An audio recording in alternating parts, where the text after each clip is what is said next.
I can gladly say about Blessy Wesley గారి గురించి నేను ఖచ్చితంగా చెబుతాను, దేవా నీవు నాకు ఇచ్చిన భార్యను బట్టి నీకు స్తోత్రం అని ఖచ్చితంగా నేను చెప్పగలను ఆ మాట. ఎందుకంటే మీలో చాలామందిని స్త్రీలారా, ఎంతమంది మీలో భర్తలు ప్రభు రాజ్యానికి వెళ్ళిన తర్వాత ప్రభువా నీవు నాకు ఇచ్చిన భార్యను బట్టి నీకు కృతజ్ఞతలని చెబుతారా, లేకపోతే ప్రభువా ఆమె చేతిలో పడేయడానికి నేనే దొరికేనా ఆయన, ఇంకెవరో దొరకలేదా అంటారా?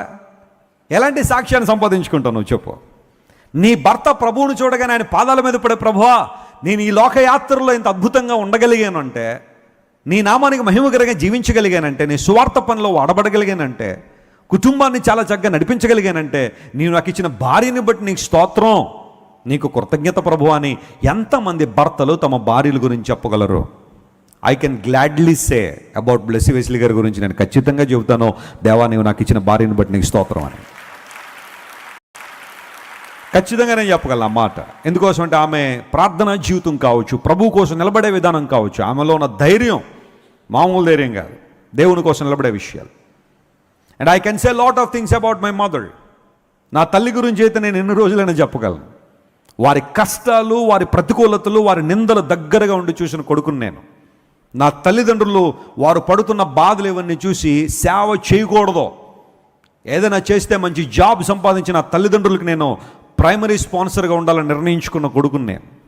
వారు పడుతున్న బాధలు, కష్టాలు, ఇబ్బందులు, కొన్నిసార్లు ఎవరితో చెప్పుకోలేని వేదనలు, ఇవన్నీ కూడా పోరాటాల మధ్యలో పరిచర్ని ప్రారంభించినప్పుడు, మా నాన్నగారు ఉద్యోగం చేసుకునేటప్పుడు ఇలాంటి పరిస్థితులు బహుశా ఉండకపోవచ్చు, కానీ సేవలోకి వచ్చిన తర్వాత నిందల అవమానాలు ఫేస్ చేస్తున్నప్పుడు కొన్నిసార్లు భోజనం తెలియని పరిస్థితి. బట్ మరలా దేవుని కోసం నిలబడదాం, ఆయన కోసం ముందుకు వెళ్ళడమే, ఇలాంటివన్నీ సహజమే పరిచర్యలని నిలదొక్కుని మరలా దేవుని మందిరంలో దేవుని వాక్యం ప్రకటించి అనేక మందిని ప్రభావితం చేసిన మా తల్లిదండ్రుల గురించి నేనే చెప్పగలను. మా తల్లిగారి ప్రార్థన, మా నాన్నగారు అనేక ప్రాంతాలు సువార్త కోసం వెళ్ళినప్పుడు మా ముగ్గురిని కనిపెట్టుకుని, లోకల్ మినిస్ట్రీని కనిపెట్టుకుని, ఇప్పుడంటే కారులు వచ్చాయి మాకు, కానీ అప్పుడంతా కాలినడకనే, ఎక్కడికి వెళ్ళాలన్నా కాలినడకే.